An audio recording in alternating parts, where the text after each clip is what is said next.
So we are going to start with energy as a subtopic in the chapter work, energy and power. So basically what is energy? Energy is the work done on a body which gets stored. Okay, so work done on a body gets stored in the form of energy. जब हम body पर कोई काम करते हैं तो वो उसमें एनर्जी के रूप में स्टोर हो जाता है, ठीक है ना। एनर्जी में हमको ध्यान रखना है कि मैकेनिकल एनर्जी की बात हम कर रहे हैं। मैकेनिकल एनर्जी क्या होता है? Mechanical energy is basically the sum of potential energy plus kinetic energy. Potential energy और काइनेटिक एनर्जी का जो सम आता है वही हमारी मैकेनिकल एनर्जी होती है। पोटेंशियल एनर्जी रेस्ट पे होती है, काइनेटिक एनर्जी मोशन में होती है। काइनेटिक एनर्जी हाफ mv² होता है, पोटेंशियल एनर्जी mgh होता है। अगर कोई बॉडी h हाइट पे है, ग्राउंड से h हाइट पे है, तो पोटेंशियल एनर्जी क्या हो जाती है? mgh। Kinetic energy half mv²।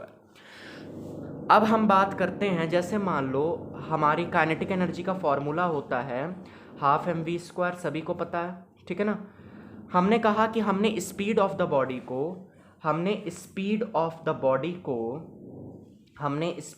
Body को रिड्यूस कर दिया बाय हाफ, ठीक है। तो फाइनल काइनेटिक एनर्जी क्या हो जाएगी? तो देखो, अगर हम इनिशियल काइनेटिक एनर्जी की बात करें तो इनिशियल काइनेटिक एनर्जी जो है ये होगी हाफ mv²। अब हमने स्पीड ऑफ द बॉडी को रिड्यूस कर दिया बाय हाफ, तो फाइनल काइनेटिक एनर्जी आपके पास कितनी आ जाएगी? हाफ mv/2 का होल ऑफ स्क्वायर। तो यहाँ पर हमारे पास आ गया कितना? mv²/4 into half. अब हाफ mv² हमारे पास क्या था? Initial kinetic energy. तो जहाँ पर हाफ mv² लिखा है वहाँ पे हमने क्या सब्स्टिट्यूट किया? Initial kinetic energy. तो यहाँ पे हमने लिखा इनिशियल काइनेटिक एनर्जी अपॉन 4। तो फाइनल काइनेटिक एनर्जी क्या हो गई?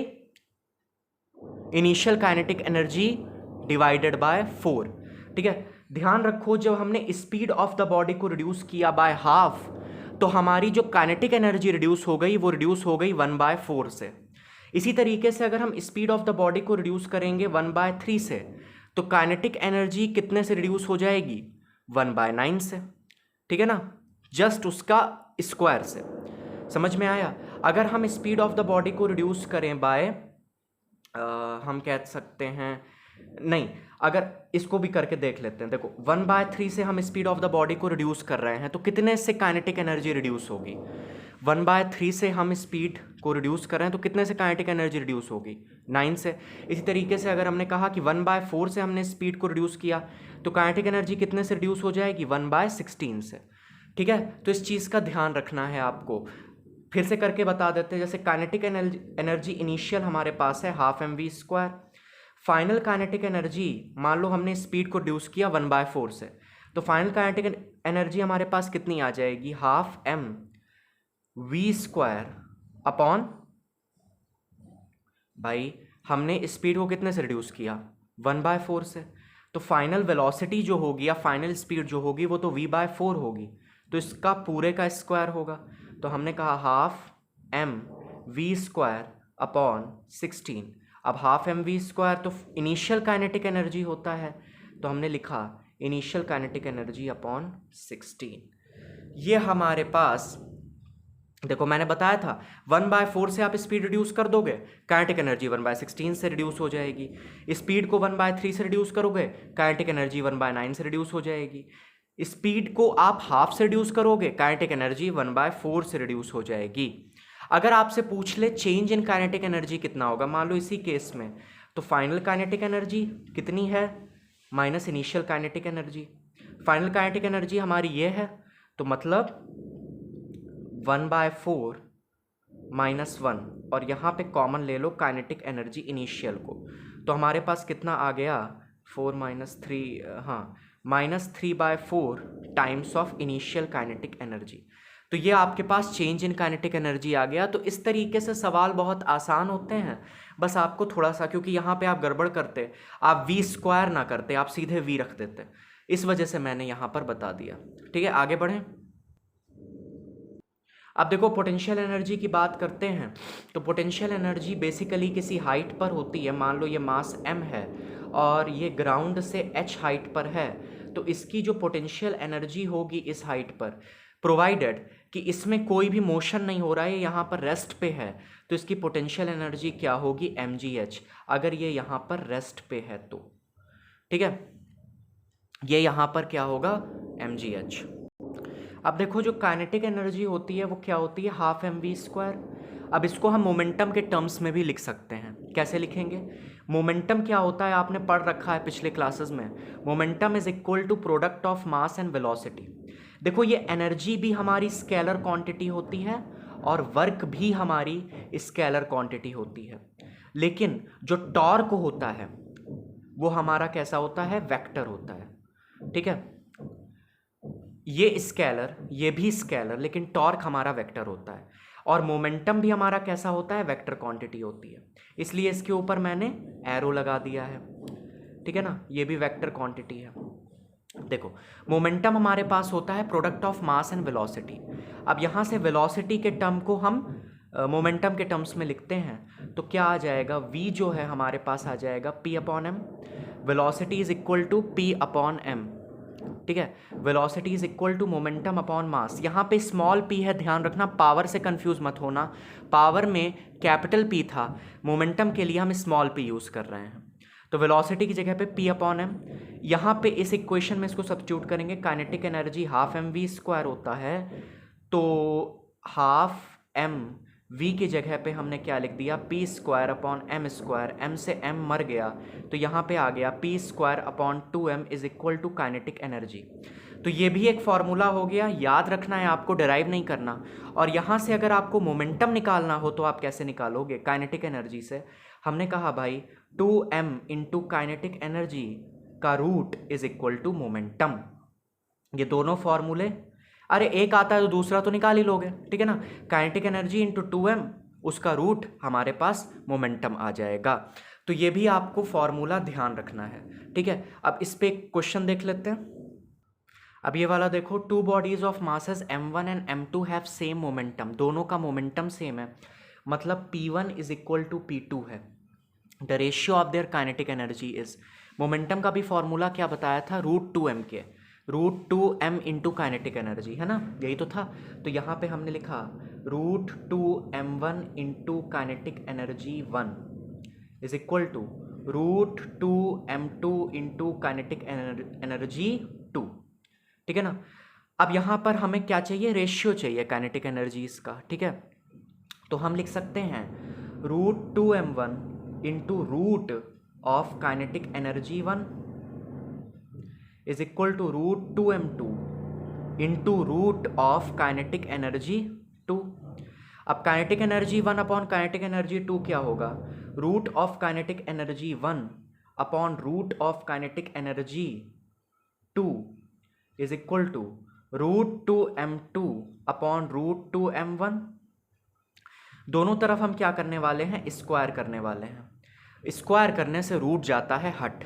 ठीक है, अच्छा इक्वेशन में हम कुछ भी करते हैं तो वो दोनों ही तरफ करते हैं, तो यहाँ पर क्या आ जाएगा, kinetic energy 1 upon kinetic energy 2 is equal to 2m2 upon 2m1, 2 से 2 मर गया, kinetic energy 1 upon kinetic energy 2 का रेशियो क्या आ गया, m2/m1। So the correct option will be D. ठीक है, अब ये वाला देखो, if linear momentum is increased by 50% then kinetic energy will be increased by how many percent, कितने परसेंट से काइनेटिक एनर्जी बढ़ जाएगी अगर लीनियर मोमेंटम को हम बढ़ा रहे हैं बाय 50%। तो हमें पता है कि मोमेंटम का मतलब होता है √2m इंटू काइनेटिक एनर्जी। कभी कभी के ई लिखते हैं, कभी कभी के भी लिख देते हैं, तो उसके लिए परेशान होने की ज़रूरत नहीं है, वो काइनेटिक एनर्जी ही है। तो momentum is equal to √2m के, तो इनिशियल मोमेंटम अगर हम लेते हैं p, तो फाइनल मोमेंटम हमारे पास क्या होगा, if linear momentum is increased by 50% का मतलब है p + 50 अपॉन 100 इंटू p। तो यहाँ पर हमारे पास क्या आ गया, 3/2p। तो फाइनल मोमेंटम हमारे पास आ जाएगा 3/2p, क्योंकि ये तो हाफ p हो जाएगा और हाफ p + p कितना हो जाएगा, 3/2p। तो अब हमारे पास जो फाइनल मोमेंटम आया वो 3/2 2p आ गया, ठीक है ना। तो इनिशियल मोमेंटम जो था वो p था, फाइनल मोमेंटम हमारे पास 3/2p आ गया। तो हमने कहा कि भाई जब इनिशियल मोमेंटम हमारे पास p था तो काइनेटिक एनर्जी हमारे पास क्या थी, √2m काइनेटिक एनर्जी इनिशियल।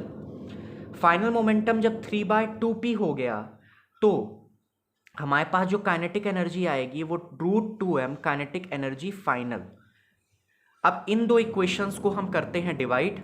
ये पहली इक्वेशन हो गई, ये दूसरी इक्वेशन हो गई, p से p कट गया, हमारे पास आया क्या, 2/3 इज इक्वल टू, अच्छा √2m से √2m कट जाएगा, आएगा क्या, root of kinetic energy initial upon kinetic energy final.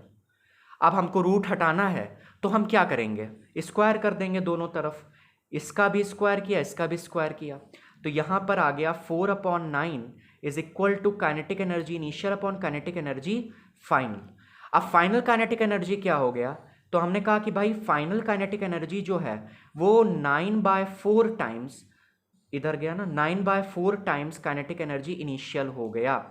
अब परसेंटेज चेंज अगर हमें निकालना है काइनेटिक एनर्जी में तो हम कहते हैं कि भाई percentage change in kinetic energy कितना होगा, percentage change in kinetic energy कितना होगा, तो हमने कहा final kinetic energy minus initial kinetic energy upon initial kinetic energy into 100, ये हमारा परसेंटेज में आ जाएगा। ऐसे ही तो परसेंटेज निकालते हैं, final minus initial upon initial into 100। अगर नहीं पता तो इसको नोट कर लो। फाइनल काइनेटिक एनर्जी क्या है, 9/4 times of initial kinetic energy, तो हमने यहाँ पे लिखा 9/4 times of initial kinetic energy minus initial kinetic energy upon kinetic energy initial into 100%।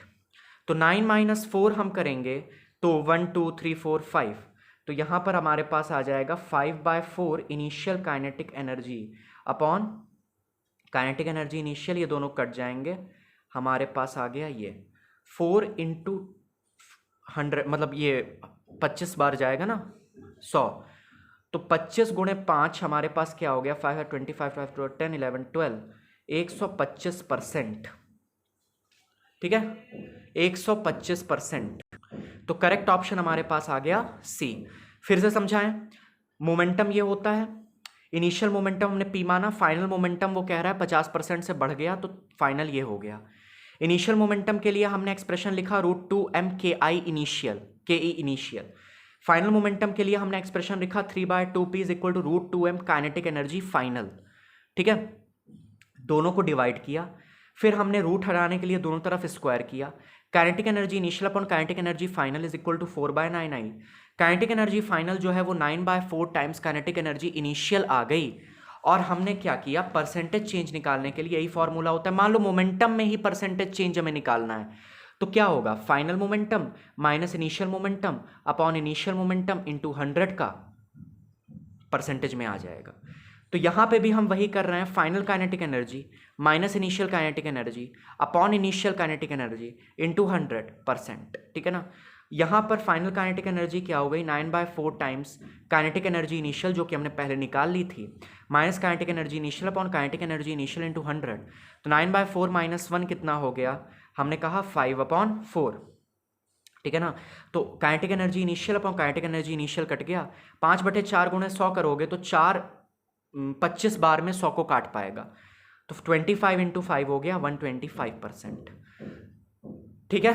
तो इस तरीके के भी क्वेश्चन आते हैं, तो आपको फॉर्मूला आपको बहुत कायदे से पता होना चाहिए। 2 फॉर्मूले मैंने बताए थे, एक ही फॉर्मूला था basically, momentum is equal to √2m kinetic energy, और काइनेटिक एनर्जी के टर्म्स में क्या बताया था, काइनेटिक एनर्जी के टर्म्स में बताया था p²/2m, ध्यान रखना, ठीक है। अब हम बात करते हैं कंजर्वेशन ऑफ मैकेनिकल एनर्जी की। बेसिकली इसमें अब डेरिवेशन तो पढ़ाने का कोई मतलब नहीं है क्योंकि आनी नहीं है, सीधे एप्लीकेशन पार्ट पे आएंगे। देखो, अगर हमारे पास कोई बॉडी है, हमारे पास ये बॉडी है, इसको हमने हाइट h से ड्रॉप किया, कैपिटल H, ये ग्राउंड, हाइट h से इसको हमने ड्रॉप किया, तो इसके हर पॉइंट पे हम बेसिकली 3 पॉइंट्स लेते हैं, ये A पॉइंट, फिर बीच में कहीं हम लेते हैं B पॉइंट, फिर हम लेते हैं C पॉइंट, ए पॉइंट की बात करो, बी पॉइंट की बात करो, चाहे सी पॉइंट की बात करो, तीनों पॉइंट्स पर जो मैकेनिकल एनर्जी मतलब kinetic energy plus potential energy का सम होगा वो कांस्टेंट होगा, बदलेगा नहीं। हमने कहा कि अगर हम इस पॉइंट की बात करें तो क्या होगी मैकेनिकल एनर्जी? अरे भाई, इस पॉइंट पे हम इसको ड्रॉप कर रहे हैं तो इसकी इनिशियल वेलोसिटी तो जीरो हो जाएगी। अगर इसकी इनिशियल वेलोसिटी जीरो है तो काइनेटिक एनर्जी क्या होगी? जीरो। पोटेंशियल एनर्जी क्या होगी? ग्राउंड से कितना ऊपर है? h हाइट ऊपर है, तो पोटेंशियल एनर्जी आ गई mg कैपिटल H। समझ में आई बात? अब अगर हम बात करें इस पॉइंट की, पॉइंट बी की, तो मान लो कि पॉइंट बी तक आने में वो x डिस्टेंस चला, तो यहां से यहां तक का डिस्टेंस कितना हो जाएगा? h minus x. Point B तक आने में वो x डिस्टेंस चला, तो यहां से यहां तक का जो डिस्टेंस है भाई पूरा h है, ये x हो गया, तो ये कितना हो जाएगा? h minus x. ठीक है। अच्छा, यहां पर अगर इसकी काइनेटिक एनर्जी निकालें तो क्या होगी? उसके लिए हमें वेलोसिटी चाहिए।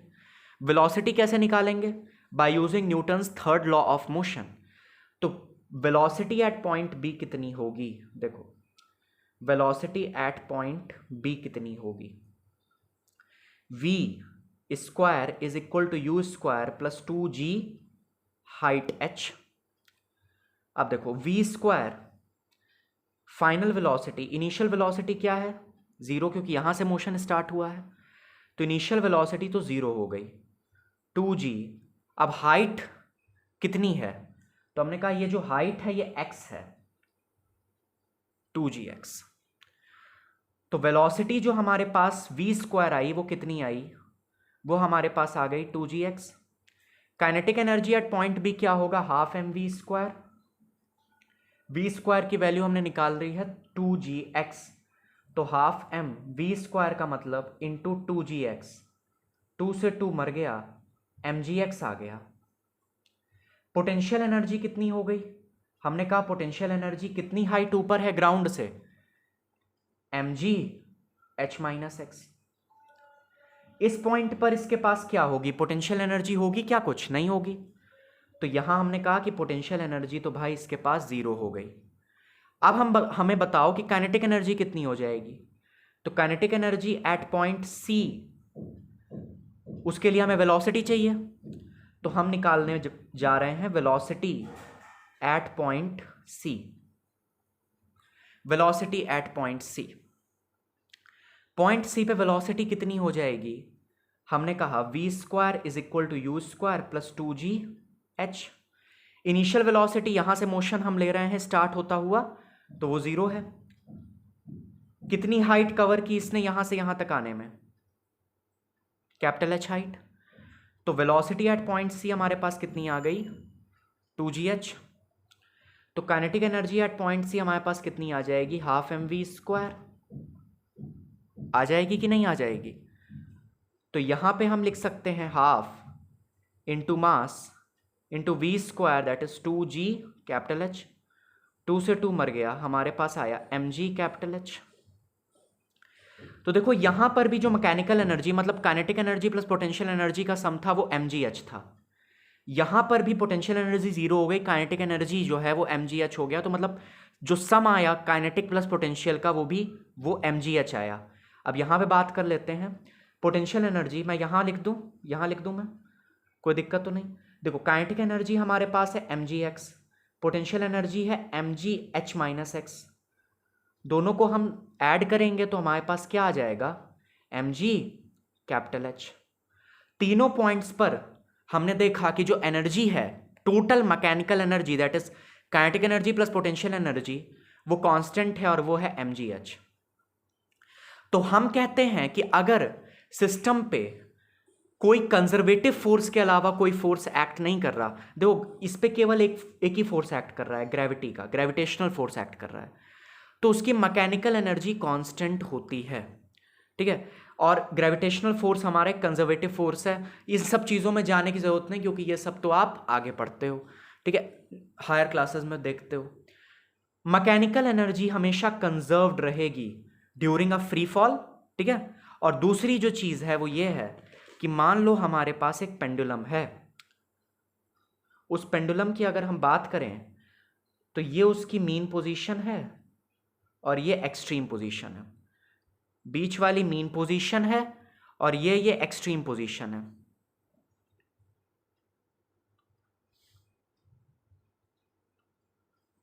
ठीक है, मीन पोजीशन पे उसके पास क्या होती है, बॉब के पास काइनेटिक एनर्जी होती है।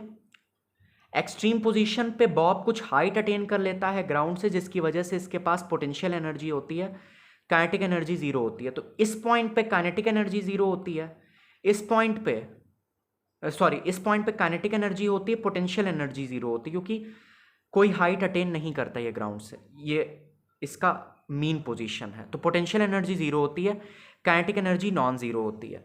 लेकिन इस पॉइंट पर ये हाइट अटेन कर लेता है कुछ ग्राउंड से, इसकी वजह से इसकी पोटेंशियल एनर्जी नॉन जीरो होती है, काइनेटिक एनर्जी जीरो होती है। तो एक्सट्रीम पोजीशन पे ध्यान रखो, एक्सट्रीम पोजीशन पर क्या होती है, पोटेंशियल एनर्जी नॉन जीरो होती है, काइनेटिक एनर्जी जीरो होती है। और मीन पोजीशन पे क्या होता है, काइनेटिक एनर्जी नॉन जीरो होती है, पोटेंशियल एनर्जी जीरो होती है। क्लियर है बात? तो ये हो गया कंजर्वेशन ऑफ मैकेनिकल एनर्जी। दो केसेस में मैंने आपको बता दिया, during a free fall and simple pendulum वाला केस। तो यही दो केसेस आपके किताब में दिए गए हैं, तो ये आप देख लेना। ठीक है, अब मैं एक सवाल आपसे पूछता हूं, ये 2011 का सवाल है अगर मैं ना भूल रहा हूं तो, पूछा गया था। अब देखो यहां पर क्या है कि मास आपको दे रखा है, स्मॉल जी दे रखा है और 5 मीटर आपको दे रखा है कि भाई ये हाइट है। यहां पर हमने इसको रेस्ट से रिलीज किया। उसने पूछा था कि इस पॉइंट पर आने के बाद, मतलब ग्राउंड पे आने के बाद, ग्राउंड पर इसकी काइनेटिक एनर्जी कितनी होगी। ग्राउंड पे आने पर इसकी काइनेटिक एनर्जी, मतलब जस्ट ग्राउंड से स्ट्राइक करने से पहले, जस्ट ग्राउंड से स्ट्राइक करने से पहले इसकी काइनेटिक एनर्जी कितनी होगी। तो क्या कर लोगे? आसान सवाल है, आसान क्वेश्चन है,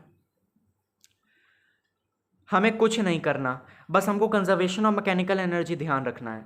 इस पॉइंट पर इसके पास क्या है भाई, यहां पर तो ये रेस्ट पे है, तो इसके पास कौन सी एनर्जी है बोलो?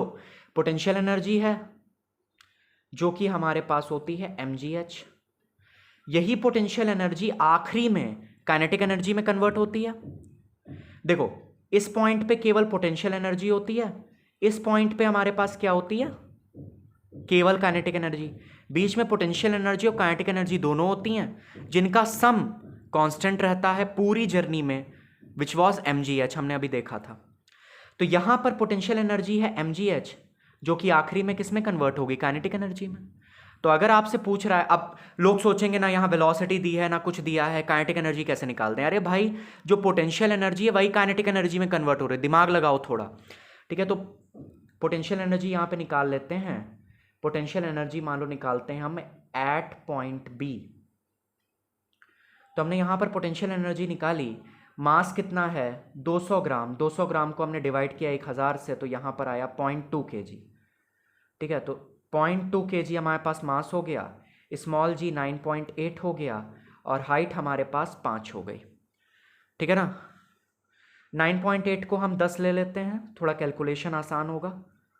ठीक, तो यहाँ पर हमारे पास आ गया 10 जूल पोटेंशियल एनर्जी है पॉइंट बी पे। यही पोटेंशियल एनर्जी दिस पॉइंट पर, मतलब पॉइंट सी पे आते आते काइनेटिक एनर्जी में पूरी तरीके से परिवर्तित हो जाएगी। तो काइनेटिक एनर्जी क्या होगी, 10 जूल। समझ में आया? अब इसी को उल्टी तरीके से पूछ लेता, यहाँ पे वो कह देता कि हमने इसको किसी वेलोसिटी से फेंका और हमें बताओ कि यहाँ पर पोटेंशियल एनर्जी कितनी होगी। तो भैया इस पॉइंट पे जो काइनेटिक एनर्जी होगी वही इस पॉइंट की पोटेंशियल एनर्जी बन जाएगी। ठीक है ना, वो हाइट भी ना देता, नहीं देता वो हाइट, और आपसे पूछ लेता कि भाई हमने इसको किसी वेलोसिटी से फेंका, मान लो 20 मीटर पर सेकंड से इसको हमने फेंका, इस पॉइंट पर पोटेंशियल एनर्जी कितनी होगी, है ना।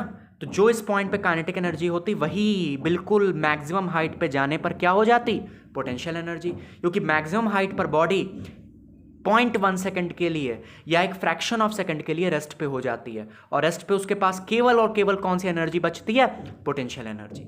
समझ में आ गई बात, पक्की पक्की बात, ठीक है। आगे बढ़ें। अब देखो यहां पे आपके पास एक बॉल है 20 केजी की, ये हिल है 100 मीटर की, इस पे ये बॉल क्या है, रखी हुई है, ये नीचे गिरती है, यहां पर पहले ये रेस्ट पे है, ये नीचे गिरेगी, फिर ये 30 मीटर वाले से होते हुए 20 मीटर पे पहुंचेगी। जब ये यहां से निकलेगी, जब ये यहां से एग्जिट करेगी तो इसकी वेलोसिटी कितनी होगी, जब ये यहां से एग्जिट करेगी तो इसकी वेलोसिटी कितनी होगी, बताओ मुझे। अब इसमें आपको कंजर्वेशन ऑफ मैकेनिकल एनर्जी का काम लेना पड़ेगा, ठीक है, कंजर्वेशन ऑफ मैकेनिकल एनर्जी का काम लेना पड़ेगा। आप इनिशियल पोजीशन उठाओ और फाइनल पोजीशन उठाओ, बीच की सब कुछ इग्नोर कर दो। इनिशियल पोजीशन आपकी क्या है, इनिशियल क्या है, ये है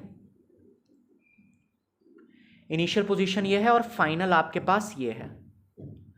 बीच का ये वाला पार्ट आप इग्नोर कर दो, हटाओ, ठीक है।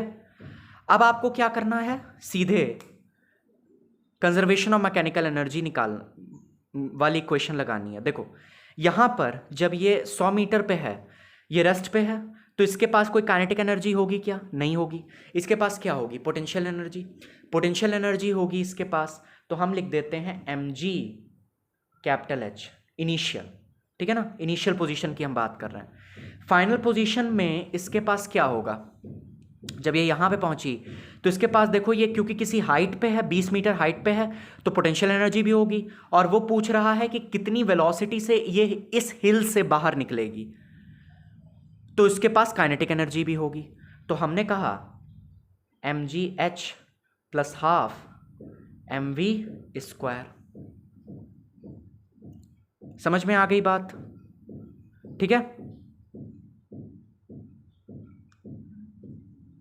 अब देखो यहां पर हमें क्या करना है, v निकालना है, तो v को ही सब्जेक्ट ऑफ द फॉर्मूला हम बनाएंगे। सबसे पहले इसको इधर करो, तो mg capital H minus mg small h is equal to half mv square.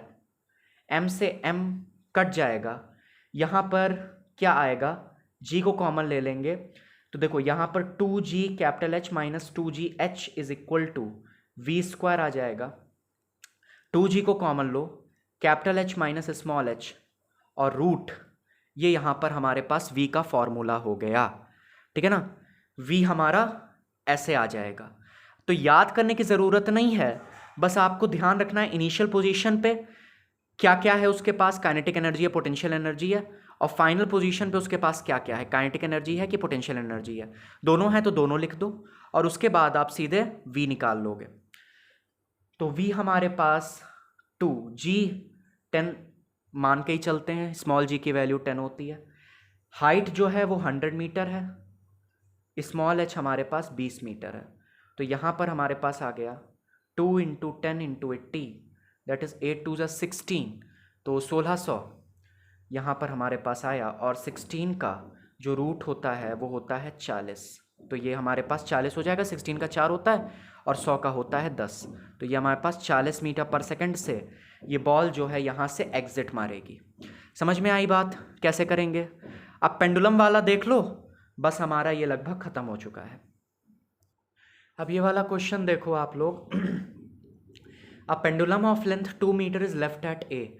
तो ये एक पेंडुलम है हमारे पास, ये ए पोजीशन है, यहाँ से हमने इसको छोड़ा है। देखो इस पेंडुलम की जो लेंथ है ना वो 2 मीटर दी गई है। समझ में आई बात। देखो कुछ ऐसा आप समझो कि यहाँ पर हमारे पास ये पेंडुलम है, ठीक है, हमने इसको यहाँ से छोड़ा, ठीक, यहाँ से हमने इसको पकड़ के रखा था इनिशियली, हमने इसको यहाँ से छोड़ा, तो ये ऐसे आएगा, ठीक है, यहाँ से हमने इसको छोड़ा तो ये ऐसे आएगा।